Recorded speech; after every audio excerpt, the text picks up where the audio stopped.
Di Maliaki 4 ayat 4 dikatakan, ingatlah akan hukum Musa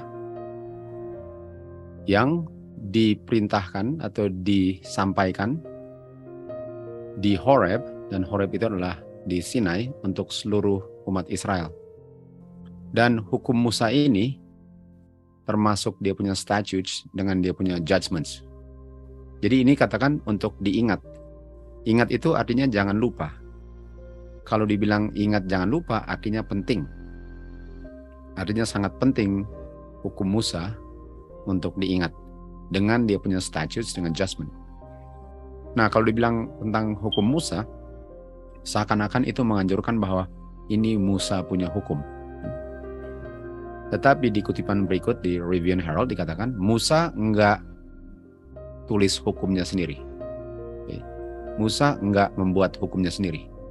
Jadi walaupun dinamakan hukum Musa, tapi ini bukan Musa punya hukum. Kristus memberikan kepada Musa statutes dengan tuntutan-tuntutan yang dibutuhkan untuk kehidupan keagamaan orang-orang Israel. Artinya, statutes dengan judgment ini yang Kristus berikan kepada Musa, ini untuk kebutuhan umat Israel, agar kehidupan agama mereka bukan hanya secara pengakuan, bukan hanya secara tertulis, tetapi menjadi kehidupan yang nyata. Dan untuk kehidupan yang nyata, dibutuhkan statutes dengan judgment atau requirement, tuntutannya. Dan untuk govern artinya untuk bisa memagari umat Tuhan agar jangan keluar pagar, dan kita tahu di luar pagar itu adalah kematian. Artinya statutes dengan judgment yang adalah bagian daripada hukum Musa perlu diingat agar umat Tuhan bisa hidup sesuai dengan kehendak Tuhan. Okay? Dan orang-orang yang mengaku Kristen melakukan satu kesalahan yang sangat besar untuk bilang bahwa hukum Musa ini lah keras, kejam, dan diktatorial. Dan mereka bilang bahwa hukum Musa ini berlawanan atau kontras dengan Injil Kristus dan misi Kristus waktu dia datang ke bumi ini. Kita tahu misi Kristus, Injil Kristus, kalau dibilang Injil artinya kuasa yang sanggup menyelamatkan saya dari dosa. Kuasa yang memisahkan saya dari dosa. Jadi mereka bilang, ini hukum Musa dengan status dengan judgment, bukan kuasa Tuhan untuk pisahkan saya dari dosa, kalau dibilang bahwa ini lawannya Injil. Dan ini bertentangan dengan misinya Kristus. Artinya boleh dikatakan, orang-orang pikir bahwa hukum Musa itu kutukan. Itu adalah satu kutukan. Sementara ini bukan kutukan. Ini bukan kutukan. Malahan kalau saya memeliharanya, saya bisa hidup sesuai dengan kehendak Tuhan.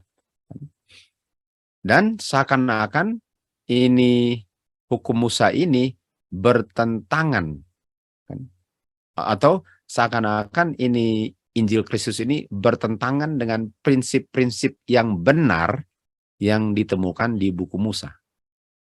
Jadi waktu dibilang ingat hukum Musa dengan statutes dan judgment, banyak orang-orang Kristen bilang bahwa ini bertentangan dengan misinya Kristus, bertentangan dengan Injil Kristus, walaupun dia punya prinsip just, tapi itu bertentangan dengan kebenaran Kristus.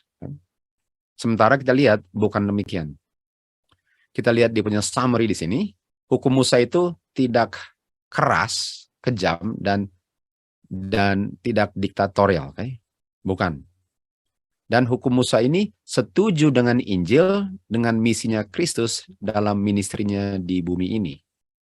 Dan prinsip-prinsipnya benar dan sangat dibutuhkan untuk bisa dihidupkan dalam kehidupan orang untuk menurut dan melakukan kehendak Bapa. Dan ini untuk menuntun umat Tuhan yang hidup di dunia ini. Dan ini dikatakan hukum Musa bukan karena Musa yang membuat hukumnya, tapi karena melalui Musa lah diberikannya kepada orang-orang Israel. Jadi ini hukumnya Bapa. Ini the law of God. Jadi walaupun dibilang the law of Moses, ini the law of God. Nggak ada bedanya dengan hukum Tuhan. Jadi untuk bilang bahwa hukum Tuhan itu bukan Injil dan tidak mendikte kehidupan kita, itu bertentangan. Hanya karena namanya Musa, bukan berarti bahwa itu bukan hukumnya God. Karena hukum atau Musa tidak membuat hukum. Okay? Jadi ingat hukum Musa dengan statutes, dengan judgment-nya. Ini kita butuhkan. Kita butuhkan untuk living religion, untuk govern kita hidup di dunia ini. Okay? Dan prinsip-prinsipnya benar dan baik. Itu hukum Musa. Kita lanjut. Di Keluaran 19 ayat 5 dikatakan, kita tahu Tuhan membuat perjanjian dengan umat Israel di Sinai, kan? Dikatakan, oleh sebab itu, ayat 5, kalau kamu menurut perintah-perintahku, suaraku, dan memelihara perjanjianku, barulah kamu akan menjadi harta bagiku. Artinya, kalau kamu menurut, baru kamu menjadi umat pilihan yang peculiar. Baru. Artinya kalau kamu tidak menurut, janji itu tidak bisa dipenuhi kalau kamu tidak menurut. Lalu dikatakan ayat 6, kamu akan menjadi kerajaan imam-imam dan bangsa yang kudus. Itu, kamu akan menjadi itu. Menjadi kingdom of priest dengan holy nation. Kalau kamu menurut. Nah, kita tahu umat Israel baru keluar dari Mesir.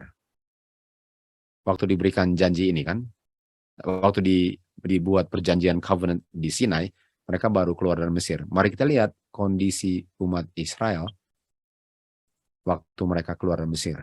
Pikiran mereka dibutakan oleh perbudakan dan kekafiran yang mereka lihat atau mempengaruhi mereka di Mesir. Jadi mereka punya pikiran sudah merosot. Pengertian mereka tentang hukum Tuhan sudah merosot. Sehingga mereka tidak bisa menghargai sepenuhnya prinsip-prinsip yang luas daripada 10 hukum. Jadi karena mereka nggak bisa mengerti prinsip-prinsip 10 hukum, jadi kalau dikatakan jangan berzinah, mereka nggak bisa mengerti prinsip tidak berzinahnya. Kalau dibilang jangan membunuh, mereka tidak mengerti prinsip membunuhnya. Sehingga bisa saja mereka sedang berzina, sementara mereka pikir mereka nggak berzina. Jadi mereka nggak mengerti prinsip-prinsip 10 hukum. Dan tuntutan daripada 10 hukum, untuk bisa lebih mereka mengerti, diberikan kepada mereka prinsip-prinsip tambahan yang mengilustrasikan dan bisa diaplikasikannya untuk menurut 10 hukum. Okay? Artinya karena umat Tuhan yang keluar dari Mesir ini sudah tidak mengerti lagi tentang prinsip 10 hukum, harus diberikan prinsip-prinsip tambahan untuk menjelaskan dengan lebih jelas lagi akan 10 hukum agar mereka tentu saja tidak berdosa. Dan hukum-hukum ini atau hukum-hukum prinsip tambahan untuk menjelaskan 10 hukum ini atau yang namanya hukum Musa, namanya judgments. Kan? Jadi kita bisa lihat bahwa nggak ada jeleknya dari ini. Nggak ada kerasnya, nggak ada dia punya diktatorialnya. Ini sangat baik. Ini malahan menolong umat Tuhan untuk tidak melanggar 10 hukum. Ini malahan menolong umat Tuhan untuk tidak berdosa. Jadi untuk orang-orang bilang bahwa ini beda dengan Injil, beda dengan misinya Kristus waktu ke bumi, nampaknya mereka nggak mengerti apa itu hukum Musa, statutes dengan judgment. Karena mereka bilang ini negatif semua. Sementara kalau kita baca, ini positif semuanya. Ini semua positif. Nah, jadi ini judgment ini atau penghakiman ini adalah standar keadilan yang akan menjadi patokan para hakim-hakim waktu mereka membuat mereka punya keputusan dalam hal-hal penghakiman. Ini judgment. Dan bedanya dengan 10 hukum, kita tahu 10 hukum itu diucapkan langsung dari bukit dan semua orang bisa mendengar.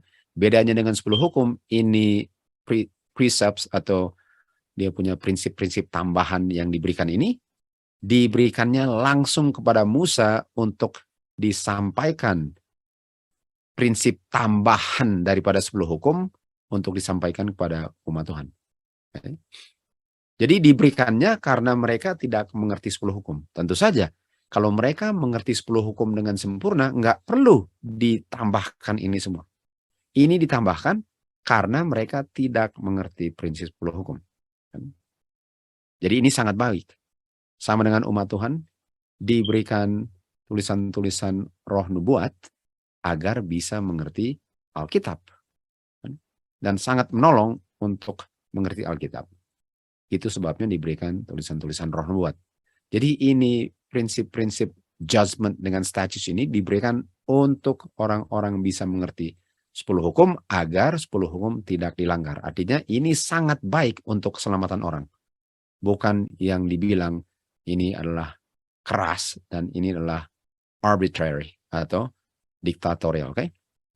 Oke. Jadi itu dia punya pengertian mengenai status judgment. Kita lihat waktu mereka keluar dari Mesir dan sampai di Bukit Sinai. Karena mereka tidak mengerti prinsip 10 hukum, itu sebabnya mereka melanggar 10 hukum terus. Dan karena mereka melanggar 10 hukum, karena tidak mengerti prinsip-prinsipnya, 10 hukum diulang kembali di Sinai. Tapi nggak cukup untuk mengulang 10 hukum, kalau 10 hukumnya sudah dilanggar karena tidak mengerti prinsip, tentu saja diberikannya dengan catatan ditambah lagi dengan prinsip-prinsip yang diberikan melalui Musa untuk govern mereka punya hari-hari kan. Jadi kita bisa lihat di sini bahwa tambahan daripada 10 hukum adalah yang dibilang statutes dengan judgment, yang adalah the law of Moses.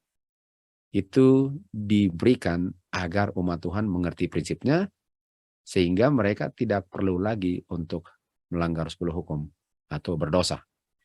Dan kalau tadi dibilang judgment, sekarang dibilang ini statutes. Jadi prinsip-prinsip religious ini adalah statutes yang diberikan untuk jaga 10 hukum untuk tidak dilanggar. Dan statutes ini bukan bayang-bayang yang dipakukan di kayu salib. Bukan bayang-bayang. Jadi judgment, statutes dengan hukum Musa bukan bayang-bayang yang dipakukan di kayu salib. Bukan. Dan mereka berlaku bagi umat Tuhan di setiap zaman selama-lamanya. Jadi ini nggak bisa dipakukan di kayu salib. Statutes dengan judgment yang adalah bagian daripada hukum Musa, sebagaimana 10 hukum berlaku selama-lamanya, prinsipnya. Kan? Kalau tahu prinsipnya, saya sedang menghidupkan prinsipnya. Kalau dipakukan, artinya saya tidak perlu menurut 10 hukum lagi. Dan dia berlaku selama-lamanya. Dan ini statutes dan judgment juga diberikan agar statutes judgment ini bisa dengan jelas dan sangat pasti menjelaskan 10 hukum. Jadi kita bisa lihat bahwa betapa pentingnya untuk orang berdosa agar tidak berdosa, dia mengerti apa itu standar kebenaran, yang mana statutes dengan judgment ini menjelaskan standar kebenaran itu agar dia tidak melanggar 10 hukum. Jadi kita lihat dia punya summary di sini. Apa yang berlaku selama-lamanya? Hukum Tuhan, the moral law, hukum moral, atau 10 hukum, dan hukum Musa.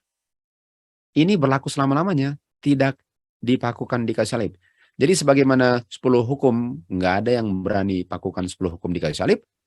Hukum Musa yang terdiri dari statutes dengan judgment pun, sebagaimana 10 hukum tidak bisa dipakukan di kayu salib, law of Moses pun tidak dipakukan di kayu salib. Dan ini yang tadi kita baca bahwa banyak orang Kristen nggak mengerti ini, sehingga mereka pakukan hukum Musa ke kayu salib.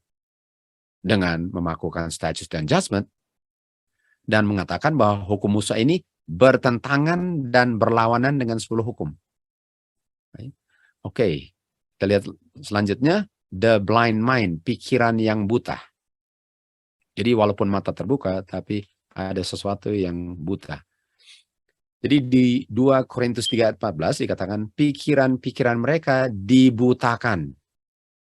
Sehingga sampai hari ini masih tertutup wajah mereka waktu mereka baca Perjanjian Lama. Nah, kita akan lihat proses Perjanjian Lama yang mana yang kalau mereka baca sangat dibutakan mata mereka. Artinya mereka tidak mengerti. Kan?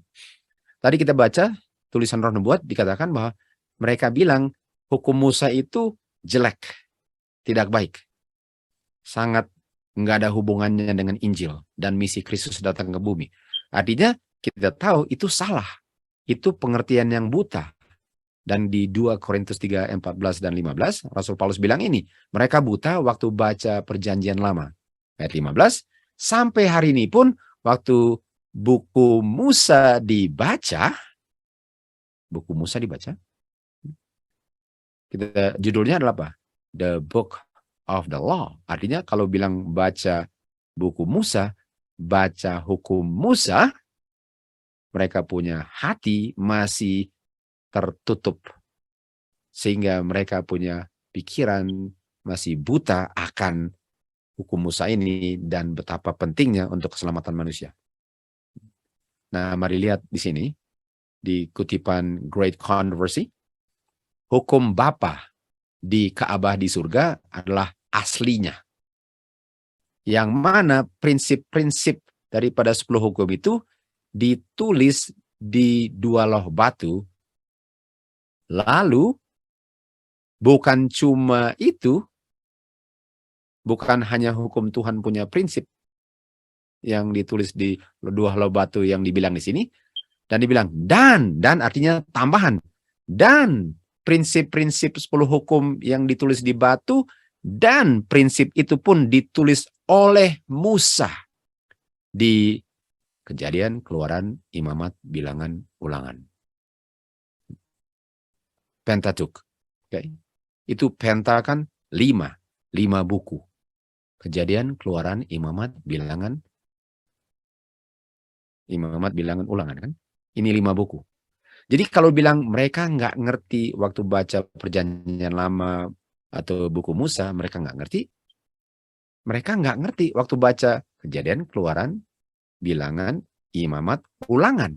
Mereka nggak bisa mengerti itu. Dan kata lain buku Musa adalah hukum Musa. Kan?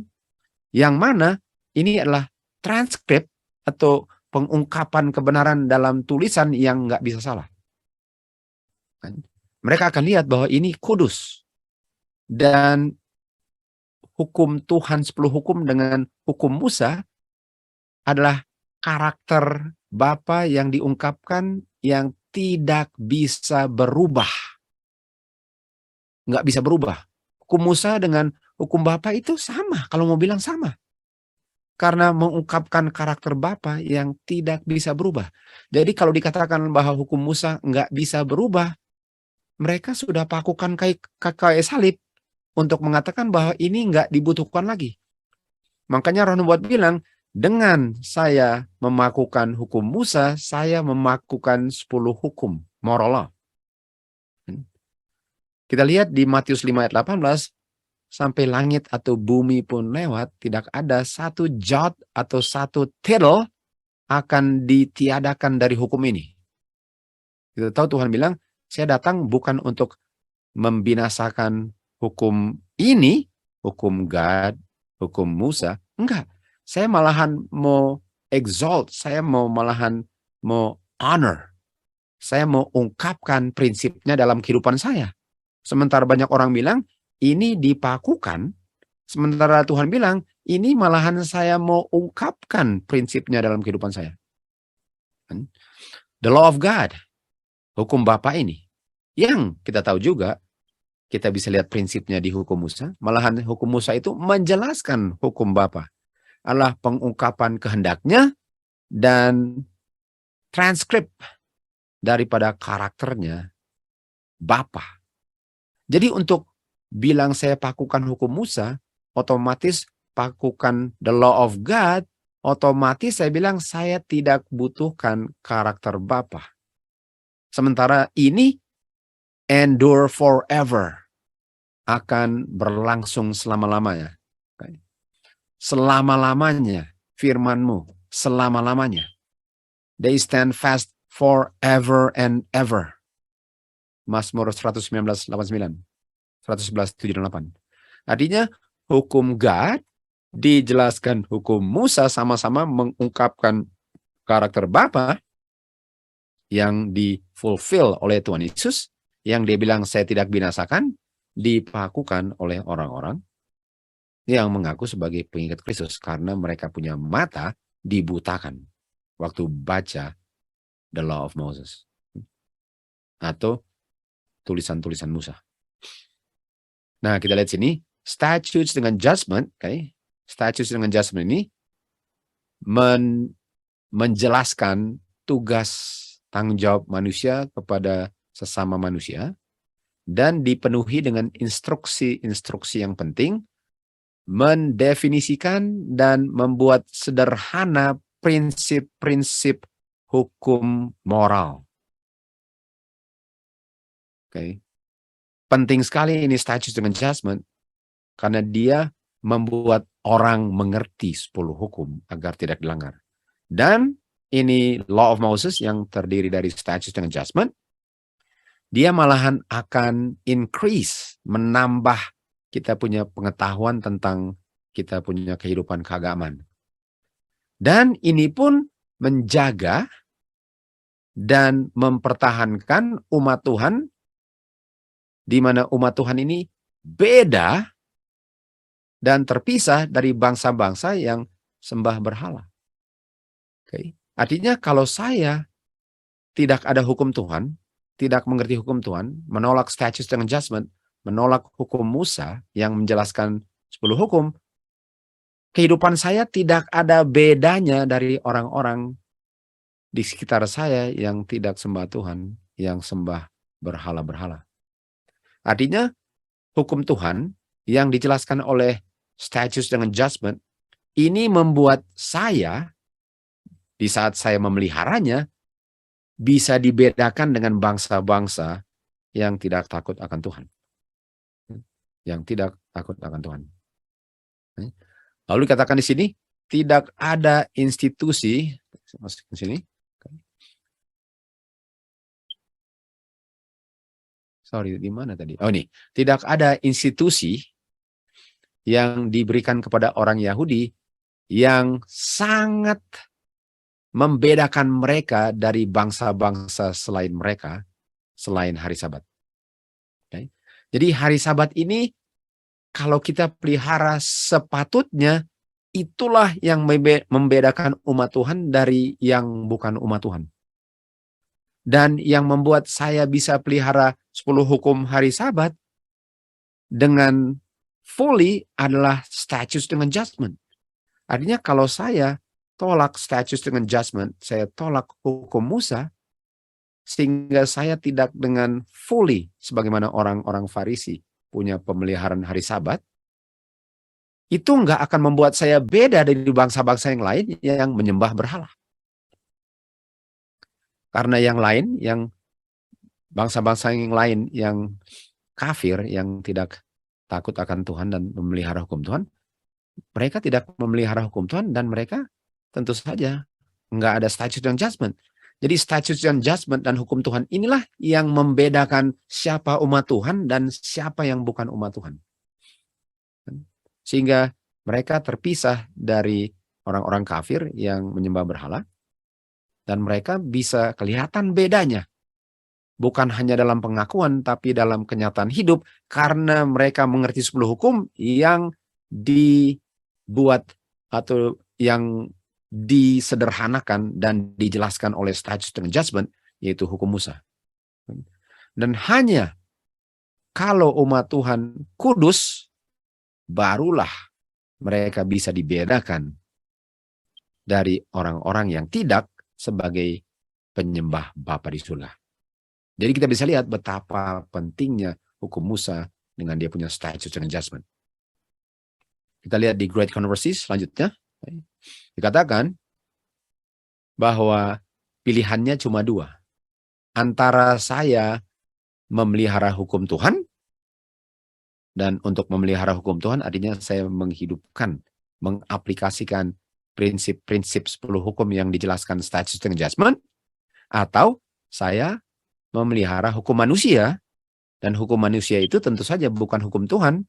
Dan kalau bukan hukum Tuhan itu sama dengan kalau saya mengaku hukum Tuhan, tapi saya tolak statutes and adjustment, artinya saya tergolong dalam kelompok memelihara hukum manusia. Dan mereka yang memelihara hukum-hukum manusia dan tetap melanggar dan tolak hukum Tuhan dengan statusnya akan menerima tanda binatang. Sudah bisa lihat bedanya kalau tolak statutes and adjustment dengan terima statutes and adjustment. Bedanya satu, terima tanda binatang, satu terima meterai karakter Bapa di dahi di Wahyu 14 ayat 1. Ini bedanya orang yang terima dan tolak the law of Moses. Dan di 10 hukum, di jantung 10 hukum, hukum keempat. Di jantung 10 hukum ada hukum keempat. Ingat hari Sabat. Jadi kalau 10 hukum hanya bisa dipelihara dengan mengaplikasikan statutes dengan judgment yang mengungkapkan dan menjelaskan prinsip-prinsip 10 hukum, bukankah jantung daripada 10 hukum ini sangat penting? Karena kalau tolak hari Sabat, kita terima tanda binatang.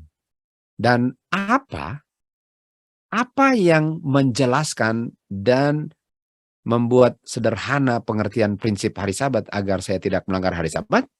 Kita lihat di Patriarchs and Prophets dikatakan umat Tuhan diingatkan pentingnya kekudusan hari Sabat, dan cara Tuhan untuk kasih ingat pentingnya hukum keempat yang adalah jantung daripada 10 hukum agar tidak terima tanda binatang, agar bisa dibedakan dari bangsa-bangsa yang tidak takut akan Tuhan. Tuhan berikan feast tahunan. Jadi feast ini adalah yang Tuhan berikan agar saya tidak terima tanda binatang. Agar saya bisa kenal sebagai umat Tuhan yang memelihara hukum Tuhan dan memiliki kesaksian Yesus Kristus yang diperangi dragon nanti. Kan? Jadi yearly feast ini untuk umat Tuhan bisa dibedakan dengan orang-orang yang tidak takut Tuhan. Yearly feast ini, feast tahunan ini diberikan agar umat Tuhan bukan hanya mengaku sebagai umatnya, tapi benar-benar dalam kehidupannya adalah umat Tuhan. Yearly feast diberikan di mana umat Tuhan berkumpul pada waktu yang ditetapkan.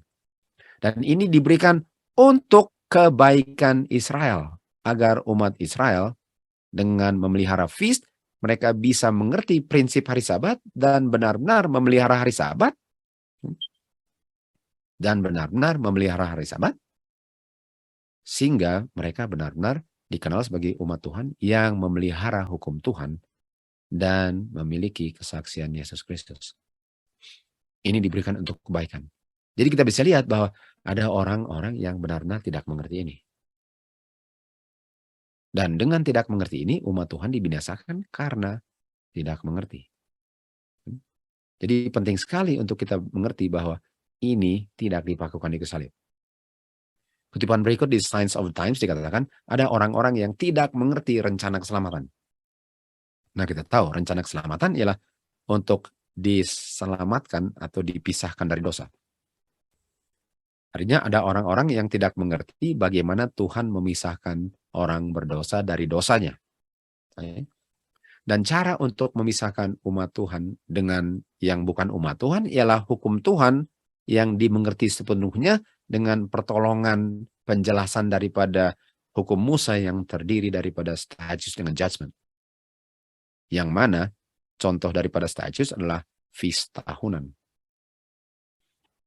Jadi untuk umat Tuhan bisa diselamatkan dari dosa, bisa dipisahkan dari dosa, atau bisa dipisahkan dan dibedakan dari orang-orang yang berdosa, ialah tentu saja mereka memelihara hukum Tuhan. Dan mereka mengaplikasikan prinsip-prinsip hukum Musa sehingga mereka tidak melanggar 10 hukum. Dan ada orang-orang yang tidak mengerti ini, dan mereka membuat kematian Tuhan Yesus, waktu Tuhan Yesus dipakukan di kayu salib, mereka bilang, waktu Tuhan Yesus dipakukan di kayu salib, hukum Bapa, 10 hukum ditiadakan. Coba. Kok bisa hukum Tuhan yang selama-lamanya, kok bisa karakter Bapa dipakukan? Kan? Harusnya manusia dipisahkan dari dosa. Rencana keselamatan ialah untuk dipisahkan dari dosa, dan untuk dipisahkan dari dosa ialah untuk menurut hukum. Untuk memelihara hukum artinya dipisahkan dari dosa. Karena kalau melanggar bersatu dengan dosa.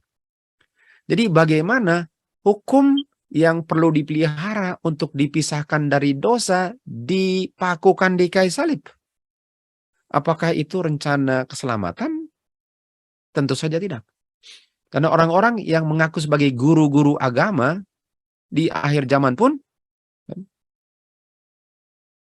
membutakan mata-mata orang-orang yang nggak tahu apa-apa, tapi cuma terima buta-buta, dengan menggabung hukum Tuhan, moral law, dengan hukum seremonial. Mereka gabung. Mereka gabung hukum seremonial dengan hukum 10 hukum. Dan setiap kali ayat bicara tentang hukum seremonial, mereka bilang, ini buktinya 10 hukum sudah dipakukan. Nah, saya bisa mengerti bahwa mereka bisa saja tanpa bilang 10 hukum dipakukan, mereka nggak akan bilang, oh 10 hukum sudah dipakukan. Nah, bisa saja ada yang bilang itu, tapi bisa saja dari orang-orang yang mengaku sebagai umat Tuhan, mereka bilang, no, 10 hukum moral law nggak dipakukan. Yang dipakukan adalah dia punya law of Moses. Yang dipakukan adalah dia punya statutes dengan judgments. Yang dipakukan adalah dia punya feast. Sementara kita tahu bahwa feast, statutes, judgment, the law of Moses, itu adalah selama-lamanya. Itu sama dengan 10 hukum, nggak pernah bisa ditiadakan. Jadi dengan saya bilang feast sudah dipakukan, inilah orang-orang yang di akhir zaman bilang bahwa 10 hukum sudah dipakukan bersama-sama dengan ceremonial law. Jadi mereka bilang bahwa ini statutes and judgment, law of Moses yang adalah 10 hukum sebenarnya, prinsip-prinsipnya adalah ceremonial law. Adalah ceremonial law. Sehingga waktu ceremonial law tidak dirayakan lagi, statutes, judgment, law of Moses, feast dipakukan juga. Jadi mereka bilang ini feast, ini law of Moses adalah satu paket dengan ceremonial law. Sementara roh nubuat bilang ini terpisah dan mereka gabung. Dia punya law of Moses menjadi bagian ceremonial law sehingga waktu Tuhan Yesus mati itu semua dipakukan, dan yang tidak dipakukan katanya 10 hukum. Jadi mereka nggak ngerti bahwa mereka sudah pakukan 10 hukum dengan memakukan law of Moses sebagai bagian daripada ceremonial law. Ini adalah pemutarbalikan firman Tuhan. Ada 2 hukum di sini. Satu bayang-bayang dan sampai di kayu salib dan berakhir waktu Tuhan Yesus mati. Yang satu lagi adalah hukum Jehovah yang berlaku selama-lamanya. Nah, mari lihat. Apakah feast tadi kita lihat selama-lamanya atau hanya sampai kayu salib? Kalau kita lihat lagi di sini. Kita lihat lagi sini kan. Kita lihat di sini bahwa ini statutes, feast dengan judgment berlaku selama-lamanya dan itu bukan yang dipakukan di kayu salib. Sementara mereka bilang ini feast, statutes, judgment, law of Moses dipakukan di kayu salib. Jadi mereka sudah ambil hukum Musa yang adalah sebenarnya hukum Tuhan, moral, malahan lebih jelas penguraiannya daripada 10 hukum. Dan mereka satu padukan dengan ceremony law, dan mereka pisahkan moral law dengan law of Moses, lalu mereka satu padukan law of Moses dengan ceremony law, lalu tinggalin moral law, lalu mereka pakukan ceremony law dengan law of Moses, dan mereka bilang 10 hukum nggak dipakukan. Jadi mereka sudah belah 10 hukum dengan prinsip-prinsipnya, dan dibagi dua, satu bagiannya digabung dengan ceremony law untuk dipakukan di kayu salib. Sementara hukum itu nggak pernah bisa dipakukan untuk selama-lamanya. Selama tahta Bapa ada, hukum itu berlaku. Artinya apakah tahta Bapa dipakukan di kayu salib?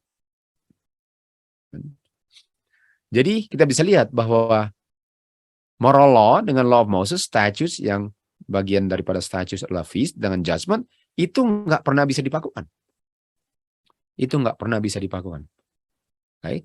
Jadi kita lihat di sini di 1 Korintus 5:7 dikatakan Kristus sudah menjadi korban bagi kita. Artinya Tuhan Yesus dipakukan di kayu salib. Nah, karena Tuhan Yesus sudah dipakukan di kayu salib, artinya hukum yang adalah hukum bayang-bayang yang terdiri dari domba dibunuh, nggak perlu dilakukan lagi pembunuhan domba.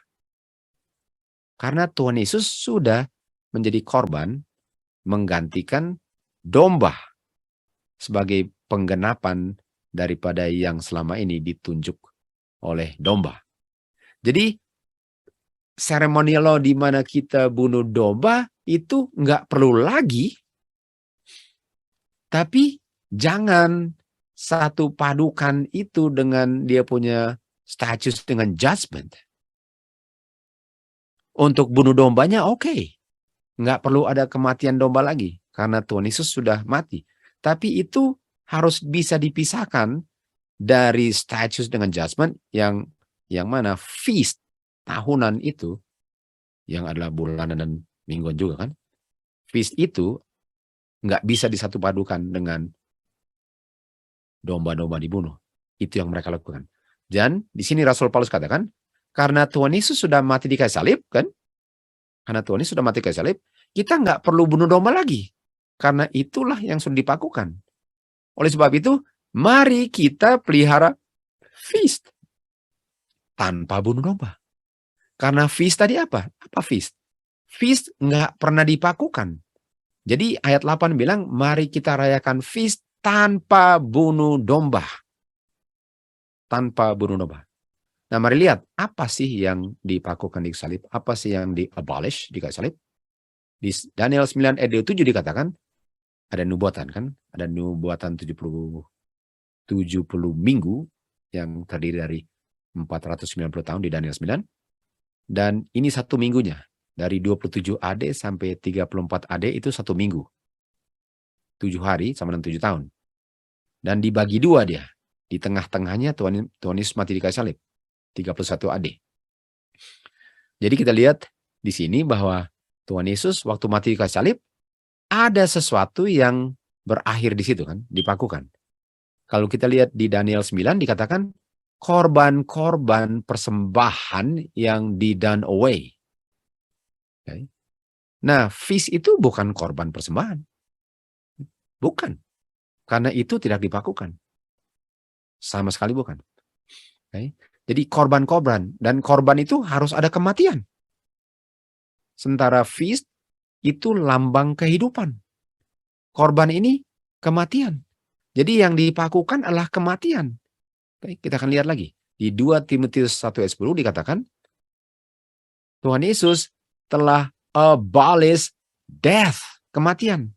Sekali lagi, feast itu kehidupan. Baca Yohanes 6. Meat and drink itu life, eternal life. Yang ditiadakan adalah kematian. Dan karena kematian sudah dipakukan, sekarang kita terima kehidupan melalui terang gospel. Kolose 2 ayat 14 dikatakan blotting out, dihapus, ditiadakan, handwriting of ordinances. Dan versi lain bilang dibatalkan catatan hutang. Jadi apa yang berakhir di kayu salib? Catatan hutang. Upah dosa saya berakhir di kayu salib. Kan? Upah dosa saya. Apakah feast itu upah dosa? Bukan. Jangan pakukan kehidupan. Pakukan kematian. Karena kita tahu yang kayu salib itu lambang kematian. Kan? Kalau bilang kayu salib itu kematian, artinya yang berakhir di kayu salib adalah kematian. Jadi yang ditiadakan adalah catatan hutang kematian atau upah dosa saya dipakukan. Kematian dipakukan. Di Yesaya 44 dikatakan yang di Belada Daud adalah dosa atau upah dosa, pelanggaran saya. Itu yang ditiadakan. Kan? Jadi waktu kita kembali ke 1 Korintus 5 ayat 7-8 dikatakan karena Tuhan Yesus sudah dipakukan, artinya karena mati, kematian, catatan hutang dosa saya, upah dosa saya dipakukan, dibayar, jangan bunuh domba lagi. Karena domba nggak perlu mati kalau kematian sudah dibayar. Nggak ada yang perlu mati. Waktu Tuhan Yesus mati, nggak ada yang perlu mati. Artinya sekarang kita bisa nikmati kehidupan. Dan apakah feast itu kematian? Bukan. Feast itu adalah kehidupan yang mana waktu saya makan itu, saya ingat kebaikan Tuhan dengan memberikan anaknya yang mati. Tapi feast itu lambang kehidupan. Dan saya bisa menghargai feast itu kalau saya merenungkan kembali kematian Tuhan Yesus dengan pengharapan kedatangannya nanti. Itu nggak bisa dipakukan. Dan oleh sebab itu, karena kematian sudah dipakukan, mari kita rayakan feast tanpa kematian lagi. Tanpa kematian lagi. Jadi kita lihat di sini bahwa di kayu salib tahun 31, kematian dipakukan, dosa dipakukan, catatan hutang dipakukan, upah dosa dipakukan. Hasil pelanggaran saya dipakukan. Itu yang dipakukan. Bukan hukum Tuhan, bukan hukum Musa. Hukum Musa itu untuk memberikan kehidupan. Sementara yang dipakukan adalah kematian. Nah, kita lihat di sini. Kristus memberikan kepada Musa prinsip-prinsip keagamaan yang akan govern mereka punya kehidupan sehari-hari. Dan ini statutes diberikan untuk menjaga agar 10 hukum tidak dilanggar. Statutes ini bukan bayang-bayang yang dipakukan di kayu salib. Statutes ini berlaku untuk selama-lamanya. Nah, artinya kita lihat statutes yang salah satunya adalah feast, nggak dipakukan. Artinya statutes ini kehidupan, bukan kematian. Jadi kalau mereka merayakan feast sebelum itu, kita pun tetap merayakan karena itu tidak dipakukan. Yang dipakukan adalah kematian. Makanya nggak ada kematian lagi. Makanya domba nggak perlu lagi karena kematian sudah dipakukan. Dan dikatakan di sini bahwa statutes, judgment, law of Moses, feast tidak dipakukan. Bukan bayang-bayang. Nah, mari kita lihat law of Moses. Pikiran umat Tuhan sudah dibutakan kan? Karena kehidupan kekafiran dan semua itu. Dan oleh sebab itu mereka tidak siap untuk menghargai prinsip-prinsip keagamaan. Yang perlu mereka hidupkan kalau mereka memelihara 10 hukum. Mereka tidak bisa mengerti 10 hukum. Oleh sebab itu diberikan prinsip-prinsip daripada Law of Moses untuk mengilustrasikan dan mengaplikasikan prinsip-prinsip 10 hukum dalam kehidupan hari-hari. Dan hukum-hukum ini adalah judgment. Dan diberikannya kepada Musa. Itu sebabnya ini namanya the Law of Moses. Ini namanya adalah the Law of Moses. karena diberikan melalui Musa, bukan Musa yang tulis sendiri, walaupun dia tulis, tapi diberikan kata-kata yang ditulisnya dari Tuhan. Jadi umat Tuhan diingatkan untuk memelihara 10 hukum hari Sabat, dan untuk memelihara hukum termasuk hari Sabat diberikan apa? Yearly feast. Artinya yearly feast ini adalah hukum-hukum yang diberikan kepada Musa dan Musa tulis sesuai dengan instruksi yang diberikan Kristus. Hukum-hukum Musa ini tidak ditulis, hukum-hukum Musa ini ditulis oleh Musa. Hukum Musa ditulis oleh Musa. Kita tahu bahwa hukum Tuhan ditulis oleh jarinya Tuhan, bukan jari Musa. Jadi dengan mereka bilang bahwa ini ditulis Musa, artinya nggak sepenting 10 hukum. Gitu. Saya pernah baca dulu buku tahun 2006-2007. Saya baca dan ditulis bahwa oh ini ditulis oleh Musa, artinya ini nggak sepenting yang ditulis dari Tuhan. Dan saya dulu karena benar-benar baru mulai belajar, saya bilang, oh oke, memang begitulah. Padahal bukan main salahnya. Pas sudah mengerti belajar, wah bukan main salahnya. Jadi pada awal kita mulai belajar memang banyak kesalahan karena nggak ada prinsip yang teguh, tapi lama-lama kan, makanya harus belajar terus. Lama-lama, wah salah. Lama-lama pas lihat yang benar, wah rupanya dulu saya punya premis salah. Jadi begitulah. Kalau memang salah, oke, rubah. Tapi jangan setelah lihat sudah benar, mempertahankan yang salah, karena dia punya egonya yang dipertahankan. Ini soal keselamatan. Dan dikatakan hukum Musa ini ditulis oleh Musa. Dan untuk mematuhi 10 hukum yang mana bisa dimengerti kalau memelihara statute and judgment, itulah syaratnya untuk memenuhi janji Tuhan kepada Israel. Artinya kalau saya tidak memelihara 10 hukum, karena saya tidak memelihara statute and judgment, dan tidak melakukan perintah untuk bikin feast, saya tidak akan memenuhi syarat untuk memenuhi janji Tuhan kepada saya. Artinya, mari kita lihat. Apa itu janji Tuhan kepada Israel? Nah, kalau bicara Israel, ini nggak ngomong tentang Israel mereka ya. Ini bicara tentang semua orang yang dilahirkan kembali. Walaupun keturunan Abraham, tapi ada 2 macam keturunan. Keturunan spiritual dengan keturunan lahir ya. Ini bicara tentang keturunan lahir spiritual. Ini bicara tentang Israel, bukan Yakub. Artinya, semua Israel rohani harus menurut 10 hukum, memelihara statute and judgment, kalau mau menerima janji Tuhan kepada Israel. Nah, apa janji Tuhan kepada Israel? Melalui iman Abraham, bisa menerima warisannya. Artinya, melalui iman, artinya dia bisa menerima, dia punya warisan yang dijanjikan kepada dia, kalau dia percaya. Ayat 9, dia mengadakan perjalanan ke tanah yang dijanjikan, artinya tanah perjanjian. Ke tanah yang dijanjikan, artinya tanah yang dijanjikan itulah janji yang diberikan bagi orang yang memenuhi syarat. Dan syaratnya apa? Syaratnya ialah menurut 10 hukum tentu saja. Harus menurut 10 hukum. Karena iman kan, apa saja tanpa iman adalah dosa. Artinya kalau nggak berdosa, artinya saya menurut 10 hukum dengan catatan mengaplikasikan prinsip statute dengan judgment daripada law of Moses. Artinya kalau saya mau menerima tanah perjanjian yang dijanjikan Tuhan, saya perlu untuk menurut 10 hukum. Itulah yang diwariskan kepada Israel. Dan inilah janjinya.